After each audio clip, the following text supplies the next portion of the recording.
how the evening gonna go. Welcome, all of you. Let's just listen a little bit. We're not going to stay for long. Welcome, Sister Gladys. This is Session.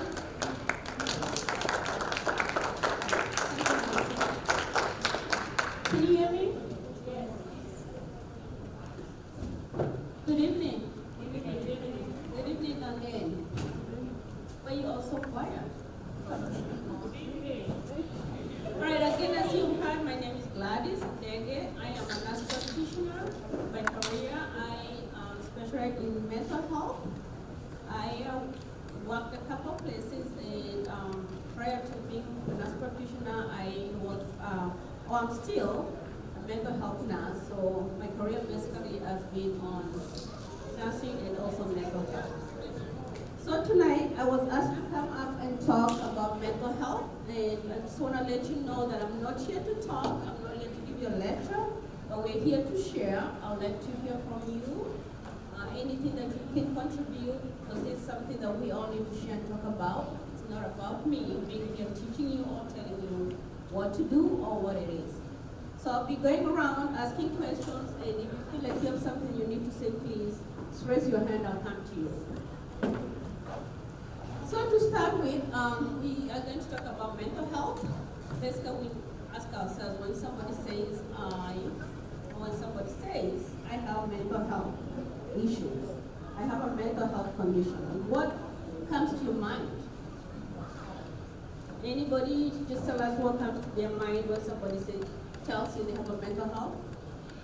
I'll move over here so that she can tell us what it is. You have a lovely dress, by the way. Thank you. This is a very important conversation, especially in Black communities and African communities. I think when I think of mental health, sometimes I think of someone having a diagnosis or someone, feeling confident that that's something they have and may not always have like medical access or like, insurance or the know-how to go get formally diagnosed, or also like perspective, someone feels that's something that they're experiencing, even if they haven't gotten formally diagnosed. Thank you very much. Anybody else that want to add on that? So again, mental health, as she just said, that's part of it. And also, we find that when you are feeling kind of not so good,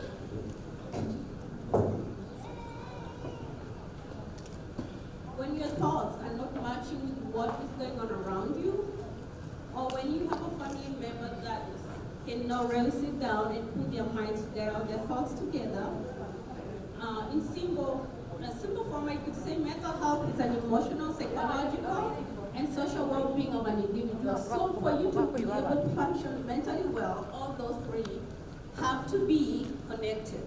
And if they are not connected, then that's where we find that our mental health changes to be a mental health illness.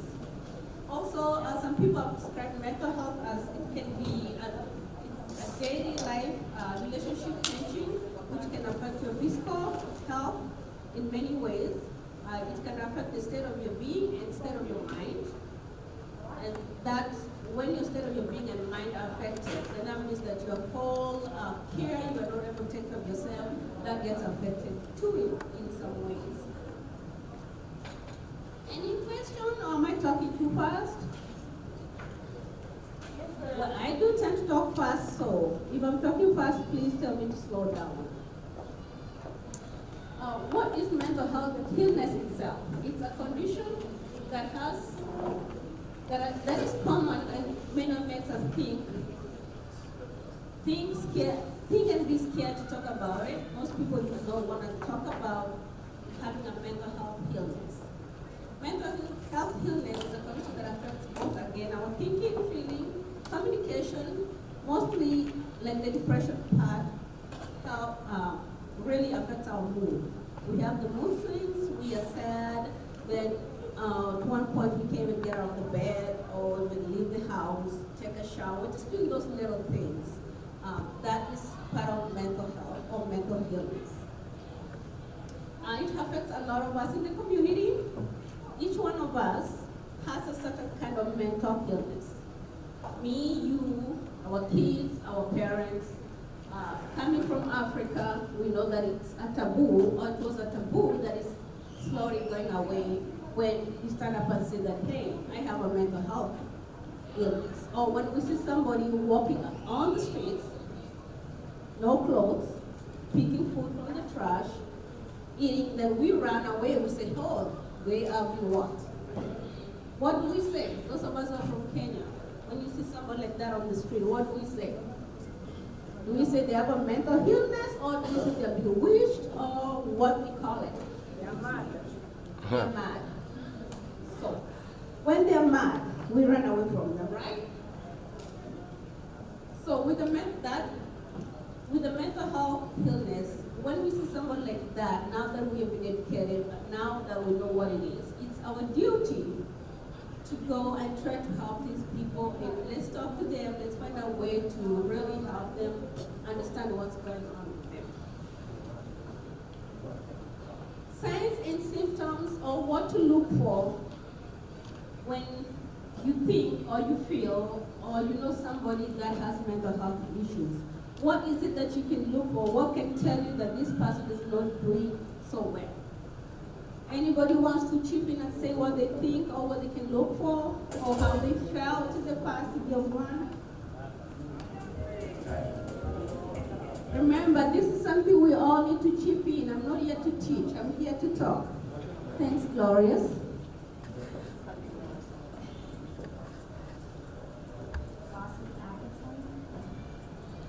Or like eating too much, like people have like a lost appetite where they're like discouraged from eating food, or the opposite is where you're eating too much. Thank you. We didn't hear her inside. She said one of the symptoms that somebody can have that is mental health related is eating. Some people can eat too much, or they cannot eat completely. They stop eating. Kind of they're starving themselves, right? Anxiety or lots of stress. She said anxiety or a lot of stress. Anybody else could add? Thank you, that's a good point too. Anybody else want to add on that?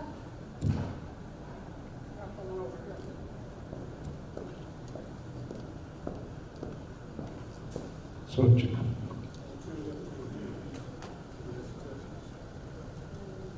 Can we turn the volume up a little bit? I have a lot of questions. Lack of hygiene. So lack of hygiene, not taking care of yourself, not getting up, washing up, taking a bath, brushing your teeth, eating, part of it again. Okay. Anybody else I'm forgetting?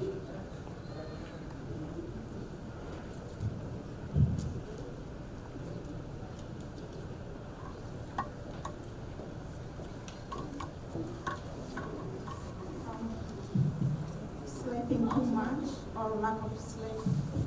one testing, Thank one, you. two. Thank you. Okay, lack of sleeping or sleeping too much. All right, so to add on all that you've said, there's also the sadness or feeling down. Or some people say that they are just depressed down to the dumps. When somebody tells you, I feel down to the dumps, that means they are depressed. There's also the withdrawal. Some people tend to withdraw, like they'll spend a lot of time in their rooms. If they're not spending time in their rooms, they're isolated, they don't want to come out and meet with the family during dinner time, they don't want to go to school, they just don't want to do anything. Basically, it's not that they don't want to do it, it's just how they're feeling, their emotions have just been shut up. Some people tend to be confused, there's a poor concentration, there's excessive fear, they're fearing of what's going to happen. This can lead to anxiety and cause extreme guilt to some people. This is again withdraw from friends and other activities that they like to do. There's a significant issue with being tired, having low energy levels, and also sleeping problems, as you had said earlier. They become detached, some people may end up having kind of become delusional, paranoid, or hallucinations. They'll report of seeing things that other people don't, seeing shadows, lights, and other things like that. Or they'll say that they're hearing voices. Some people say they are people talking in their mind, but when you actually are in the reality, they shouldn't be doing that. And for the paranoia part, most of the people report that they're just scared. I've had people say they think that the FBI is watching them. They're being watched by other family members. Some of them end up even not eating because they believe that their food has been poisoned. Other symptoms that we can watch for those of our family members that tend to use drugs or alcohol, if they're at this point, you can see an increase of using the drugs and the alcohol, or if they've never done it and they have feeling down, depressed, they're going to pick a bottle or they're going to start using drugs to help themselves feel better. There's an overwhelming of fear with the person. There's extremely poor concentration. There's a drastic mood change that can happen, and some people can end up having other personality issues. So, in the US alone, our statistics showed that in the year 2020, which was kind of a mid-COVID, the depression or the mental illness went up to 21%, and which is kind of 53 million people. And in that, they said that 1 of 5 people has a mental illness going on with them. Also, in the same year, 2020, it was noted that 1 of 20 of us, that was sitting in a room, 1 of us has some kind of mental health illness. Also, it shows that for the youth between the age of 6 to 17, they recorded about 17% of their population, which is about 7.7 million of our youth that have mental illness. Now then, in breaking down of how many or how the cultures are affected, the studies do report that in the Asian community there was about 13.9% of people reported with mental illness, white 22.6%, black or African American was 17.3%, American Indian or Alaskan natives was 18%. Just to report that Hispanic mixed as 35%, Native American 16%, Hispanic or Latino was at 18.4%. The highest that was reported was that our group of the gay, lesbian, and bisexual, which is at 47.4%. So from what I just said, I wasn't able to put the slides up. You have seen on how this has changed and affected our community, especially after COVID. Any questions before I move on to the next slide, or any comments?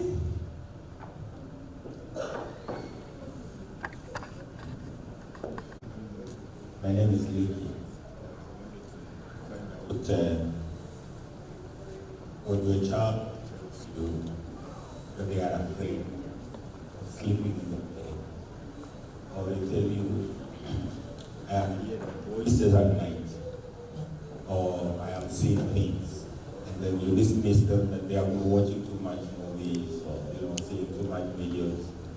Is that a sign of mental illness in a child? Or how is the parent supposed to react to children when they begin to be really, really afraid of sleeping in their room, wanting to sneak at night, come and sleep in your bed?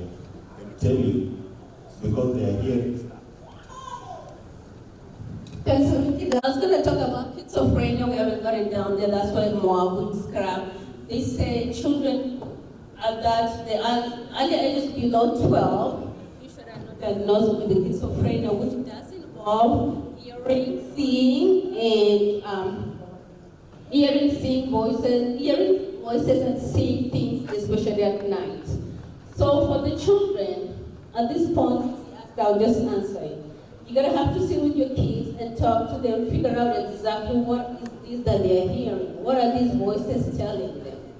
It's unusual to diagnose a child with schizophrenia, but if they really have those conditions, we can start treating them at that point if they're really hearing those voices, depending on what the voices are telling them. Are they scared voices? Are they good voices? How many people are talking?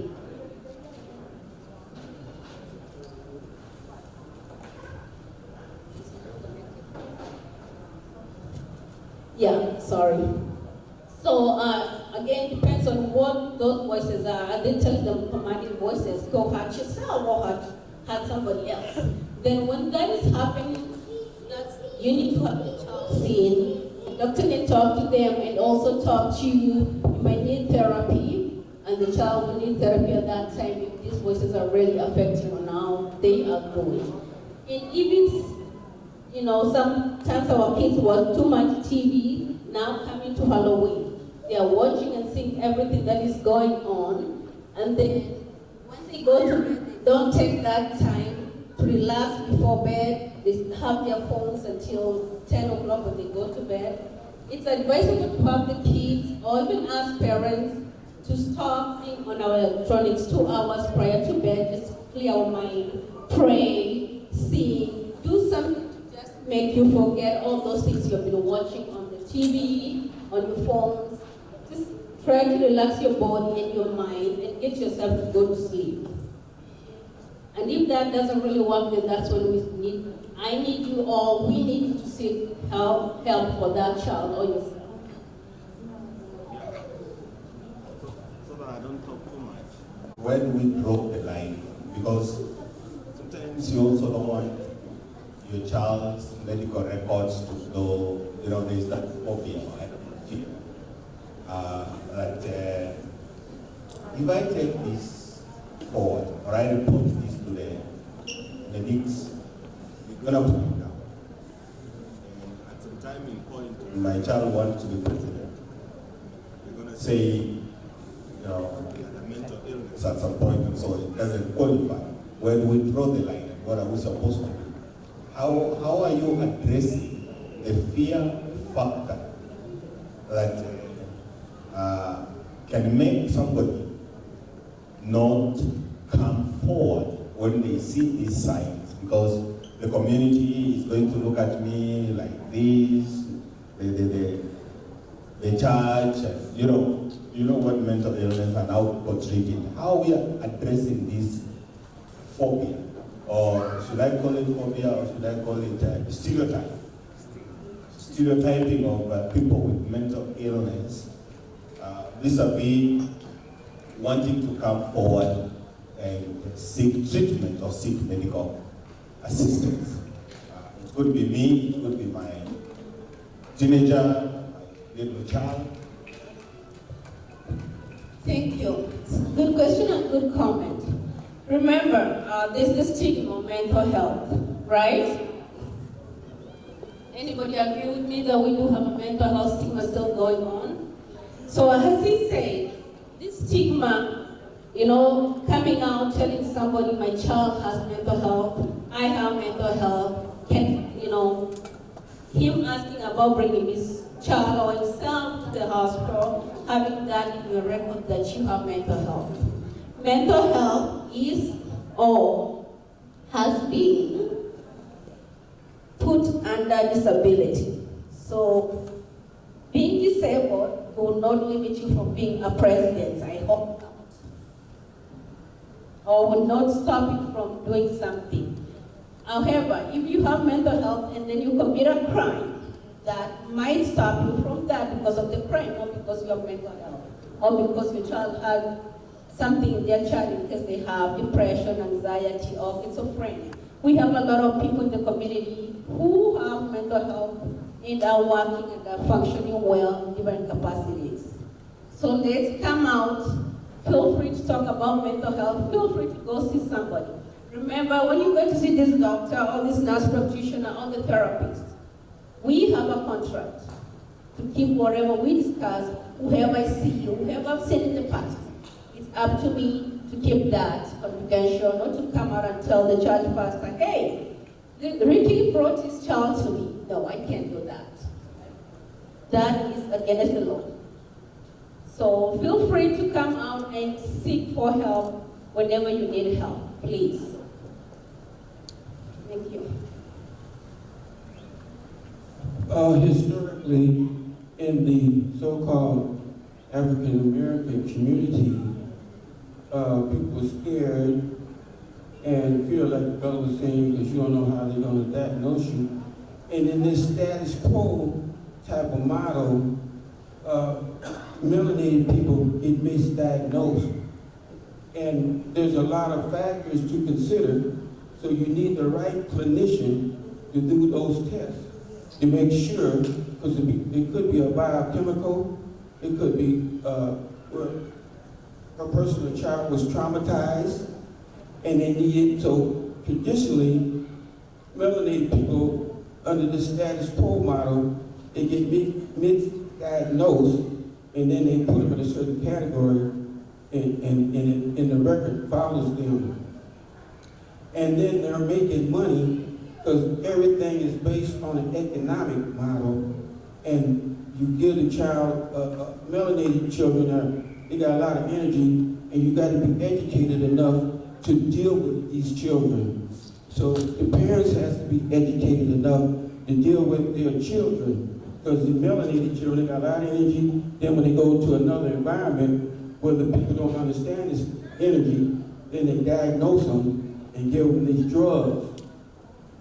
So we had to be careful about that. My daughter, she worked with, she got a degree in psychology, and I looked at all the books. But now, we had to be careful, because when you let them people put you in that model, and these other people, they don't understand us. But we've been going to these people for help. You got to go to your own people that they went to school for this stuff, that understands melanated people, and not these other people, because you're going to be in trouble, and we're in trouble because of that. Then when you're in an oppressive environment, then that's trauma. So every day, I'm going through trauma. Everybody's going through trauma in an oppressive environment. So you must understand that. And then these people have to be challenged from a clinical and psychological perspective, because what's good for some people, it works for the detriment and the destruction of other people. Thank you very much, sir. Yes, you say, that's called us the diagnosis. Oh, I just want to let you know that sometime now things have changed. Recently, you can request for your records to be reviewed. You can request to have testing, especially for the ADHD, PTSD. There's more testing that can be done, and they can remove some of those misdiagnoses that have happened in the past.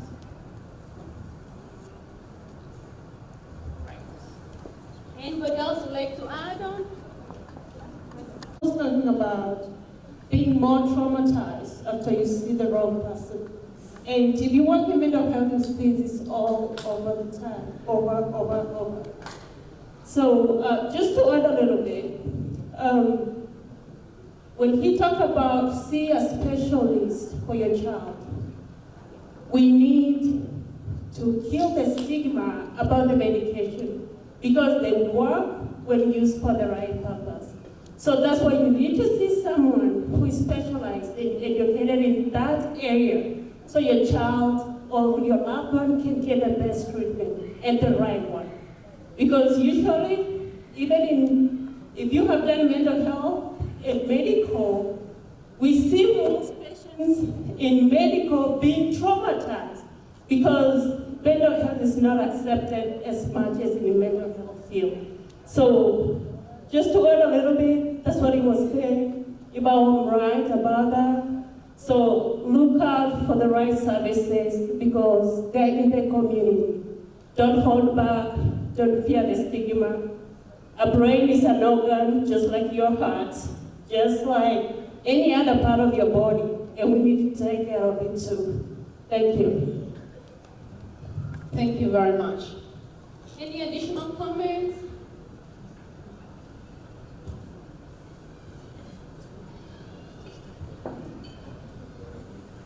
All right, so I'm gonna go ahead and talk about some of the mental health issues that we have in our communities. I'm just gonna give what they are and just talk about them, and then next time when we meet, we can go dig deeper into what they are.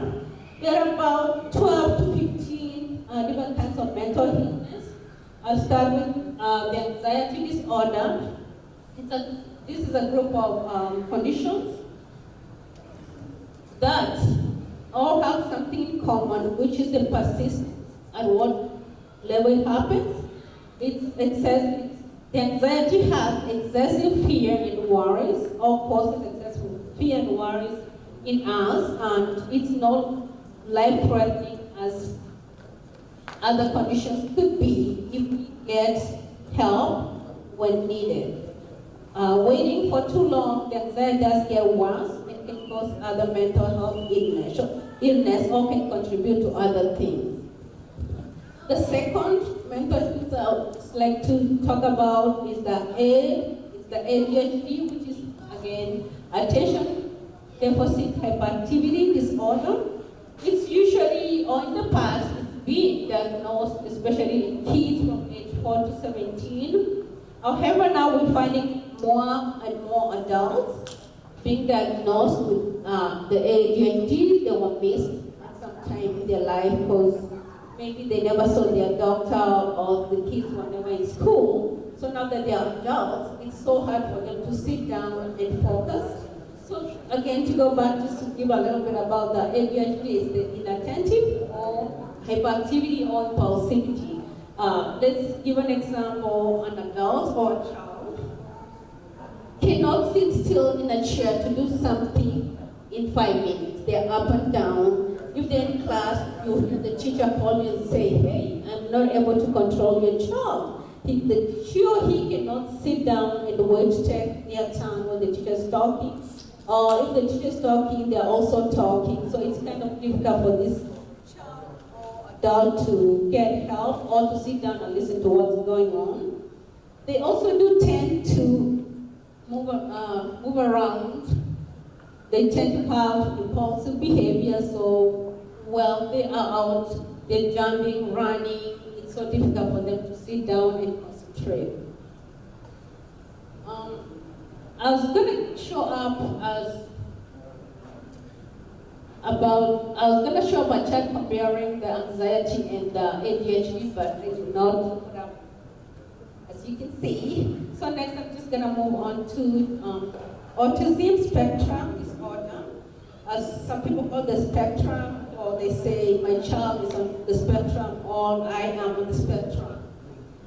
This is a developmental condition that affects a person's personality to socialize, communicate with others. And this child tend to have repetitive. Thank you.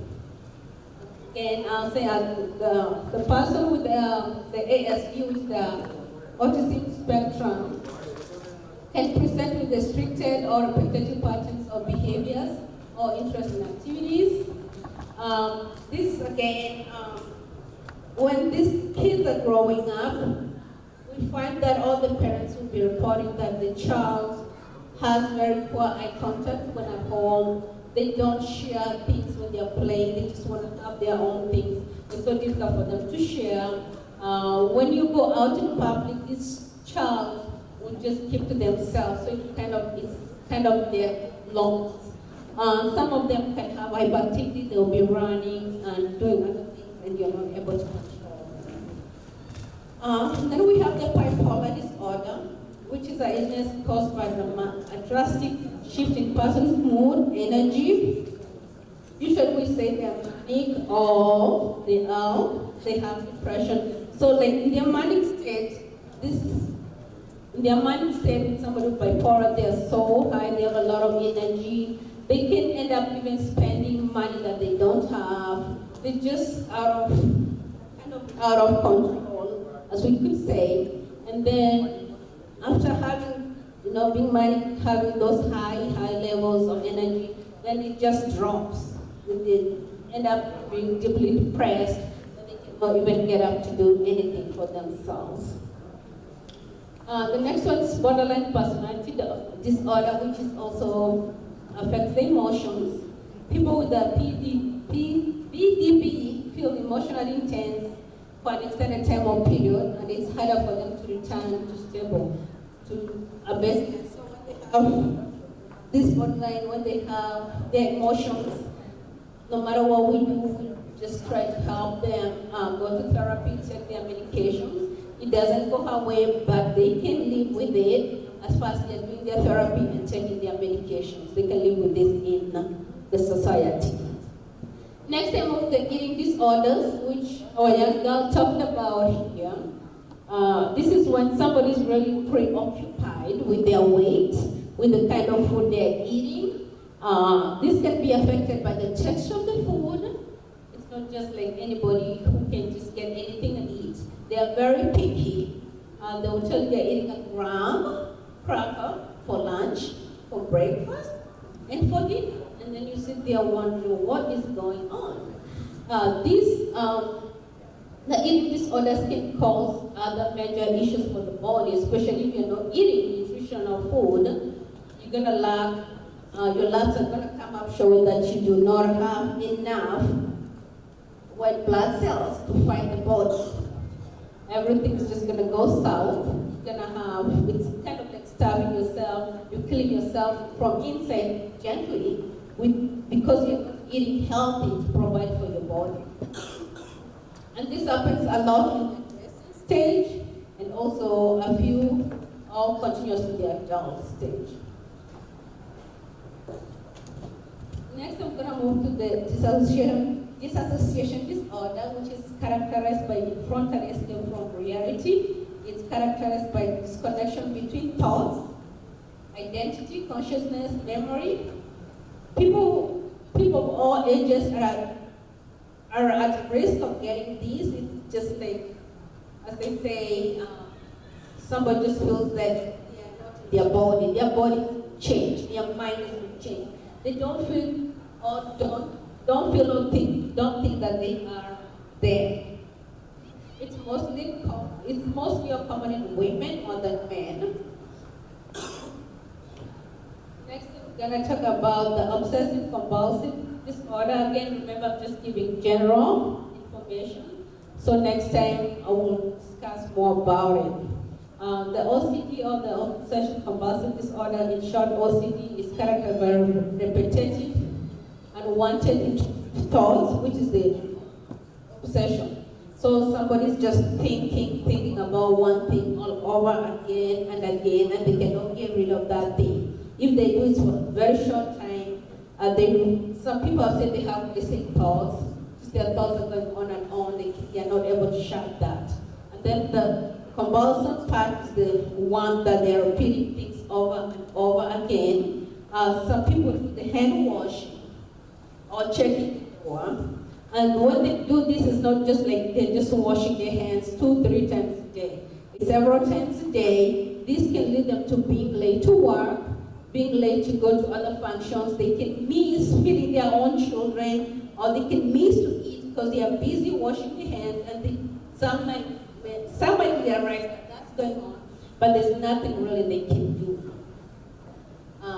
So it's something that is really bad, especially for, I've seen people with the hand washing. The hands become really raw, they're red, some can bleed, so they need help. So again, if you see or feel that somebody in your family has that, please help them seek for help.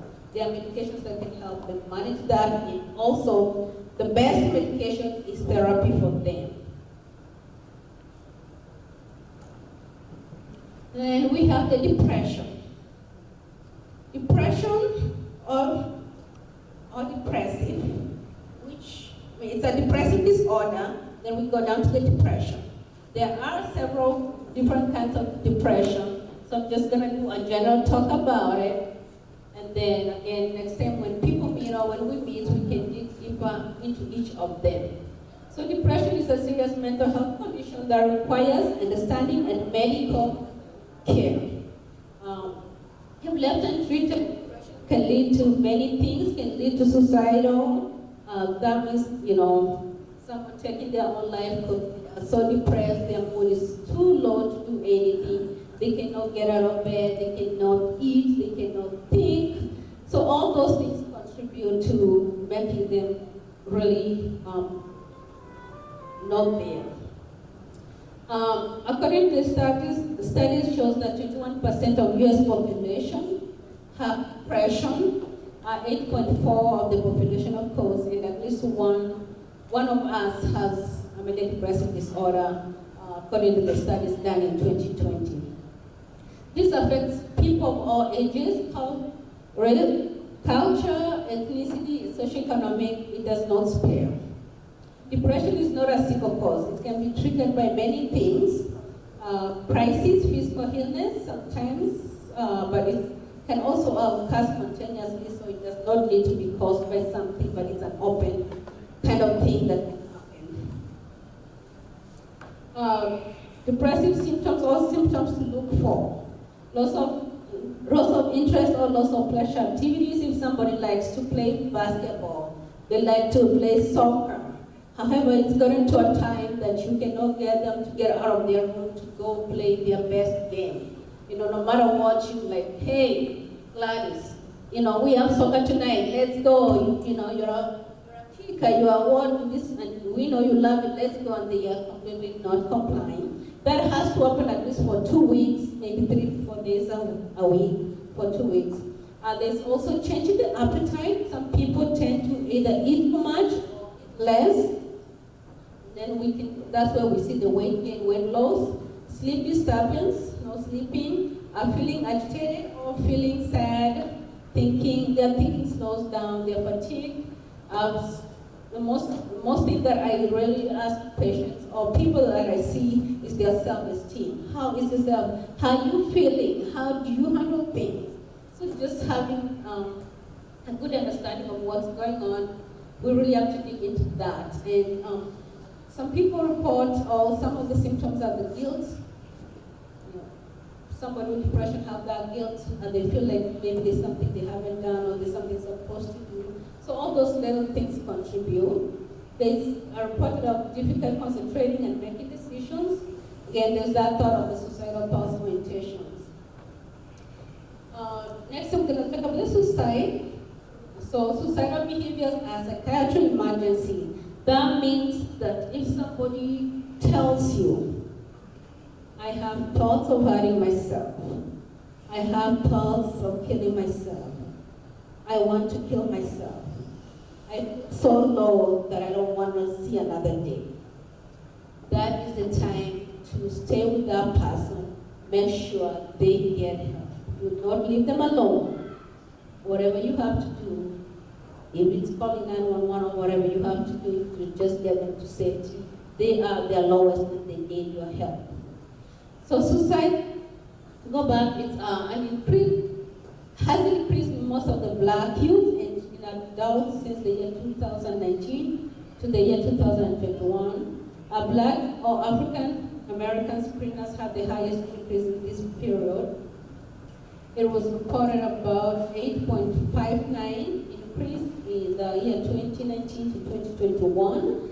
And just to separate from the 2019 to the 2021, 2020 alone to 2021, it was a 1.7 increase. So that means it's really going up. It's not slowing down at all. An increased rate of reported suicidation for the black screeners from 2020 again was at 2% among other race and ethnicity that was screened during that time. Factors contributing to suicide. About 0.6 people who die.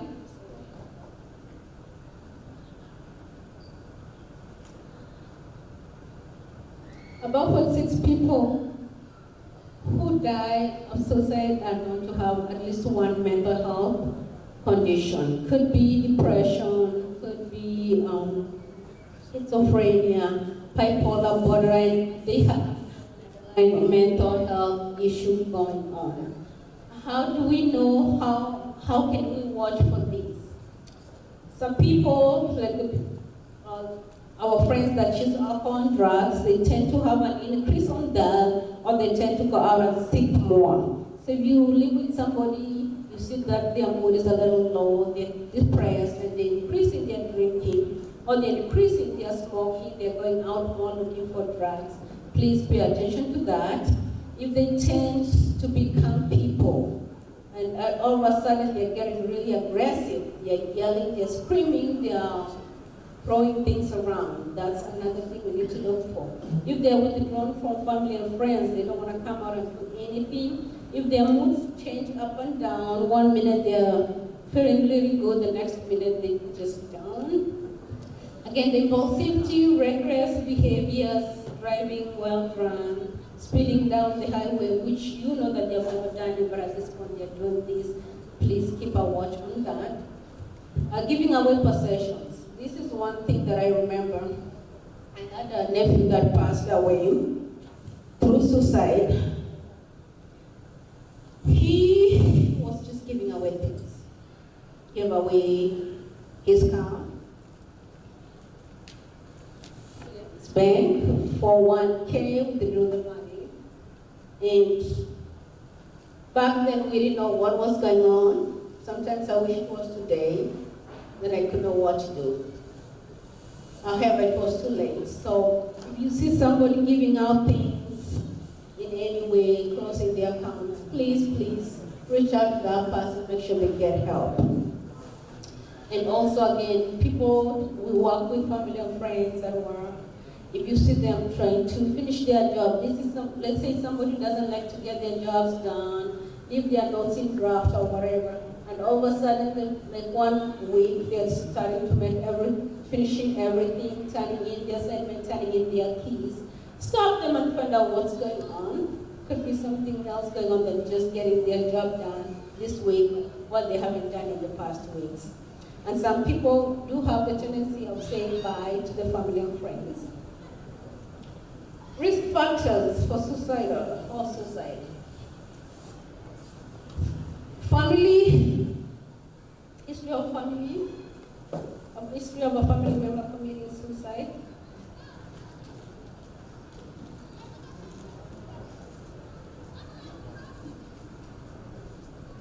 So we do have a history of family member. If we have somebody in our family in the past that has committed suicide, so we are more acceptable of use of substance. This could be any kind of drugs, alcohol, weed, meth.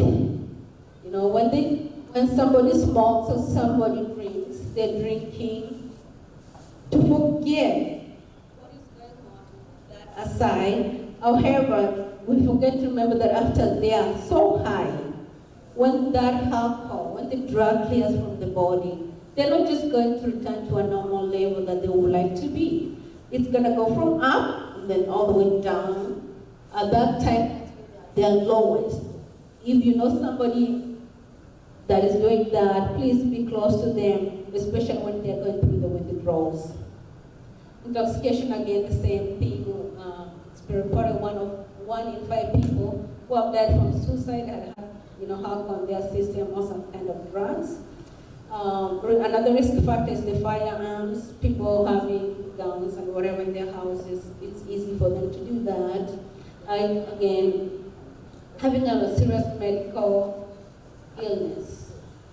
Some people, it's too hard for them to take it when they're told, you have cancer, you have been diagnosed with ABC. Is there somebody at home with that person when they're leaving the hospital, when they're leaving that clinic?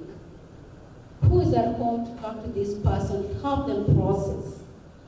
Be there for that person, be that person to help that person if you know anybody that is going through that. Then we have the history of trauma and abuse, prolonged stress, and recent loss or tragic events. It's reported that women are more or have a high level of attempting suicide. However, men are 4 times more likely to commit suicide itself.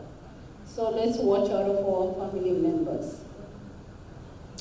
How do you talk with somebody who tells you they are suicidal or they're having thoughts of hurting themselves? Remember to talk openly and be honest with the person. Don't be afraid to ask the question. Are you having thoughts to kill yourself?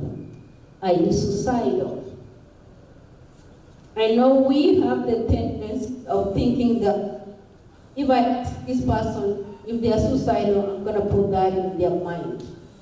According to the studies and reported,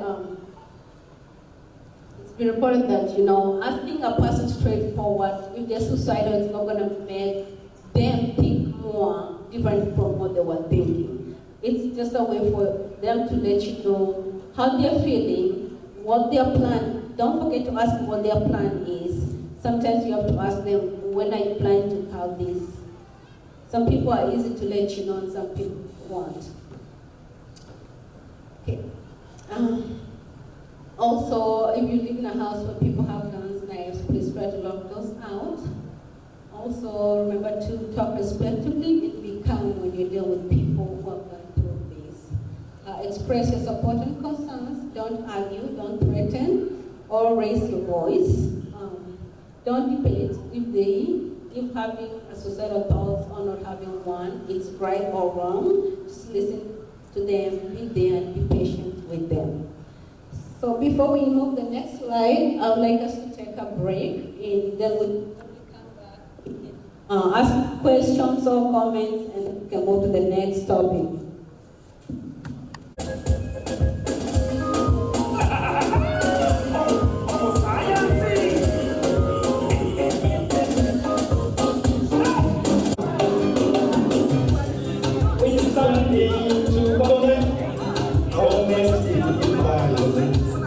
We standing to condemn domestic violence.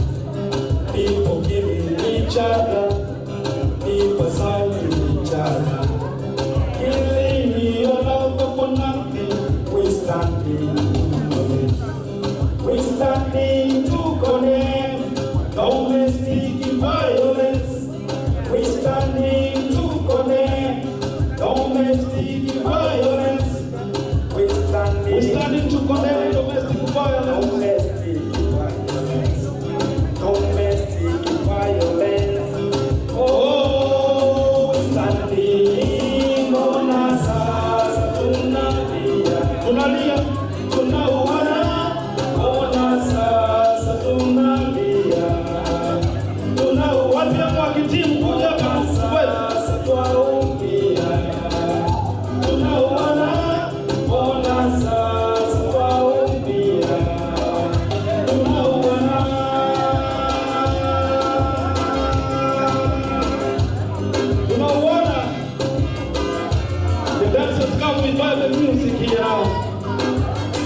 Yeah.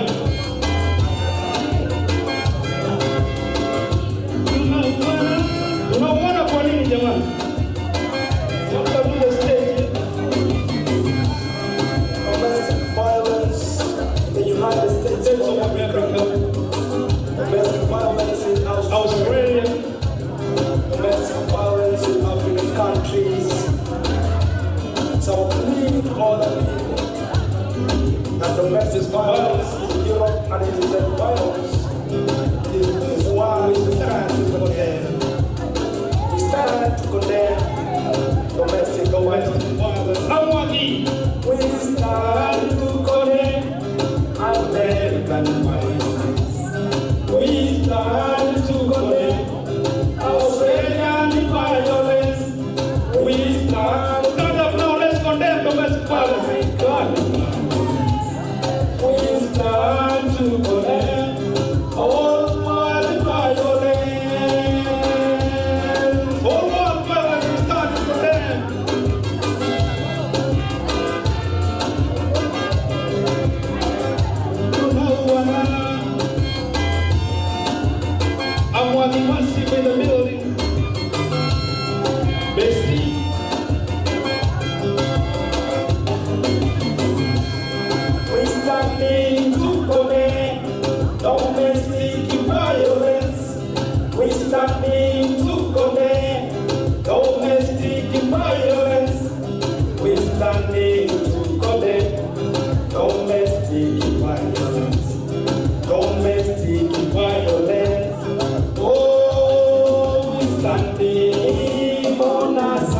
make a way around. What is the Maria Laumana? Let's make a way.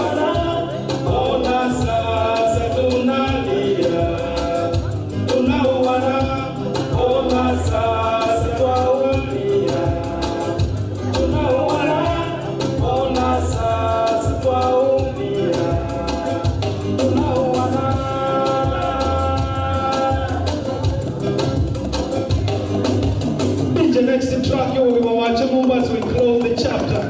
That's how. That is the power of music. DJ, hold on, DJ, hold on, DJ. Mwana Kendra is on YouTube, and if you go to YouTube, you will listen to all my songs. This song I did is special because it was a special request from Amwag group that I have to do this for domestic violence in the United States of America. So there is another one in a vernacular called Mama Chemungu. DJ, let's go. One more time. Yo. Mama Chemungu. Come we dance together, please. The Lord appreciate to dance with you. Yeah.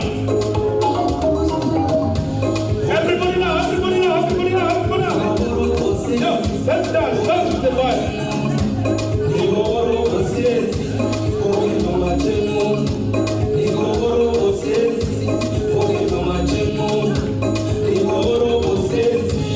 Life to the US, life in the diaspora is so difficult, so that's what the song is talking about.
appreciate. Mwana Kendra, go to YouTube, find me as Mwana Kendra. And if you need an advertisement for you or whatever you want to do, I'm here. This voice can make an advert for your business. Right. Amwag. One more. One more. One more. Right, Yakirado, let's go. One more.